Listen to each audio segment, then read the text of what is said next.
అర్జునుడిని చంపడానికి ప్రయోగించిన ఒక దివ్యాస్త్రం ముందు స్వయంగా శ్రీకృష్ణుడే ఎదురు నిలిచాడని మీకు తెలుసా? అదే వైష్ణవ అస్త్రం. ఆ అస్త్రం ప్రజ్ఞోషిత రాజ్యం మహారాజు భగదత్తుడు తన తండ్రి నరకాసురుడు ద్వారా పొందాడు. ఇది సాధారణ అస్త్రం కాదు, విష్ణు శక్తి కలిగినది. కురుక్షేత్ర యుద్ధంలో 12వ రోజు భగదత్తుడు సుప్రతీక అనే ఏనుగు మీద యుద్ధం చేస్తూ పాండవ సైన్యాన్ని నాశనం చేస్తూ ఉన్నాడు.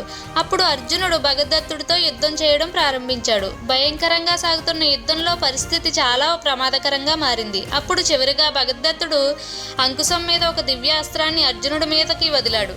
ఇప్పుడు ఒక అద్భుతం జరిగింది.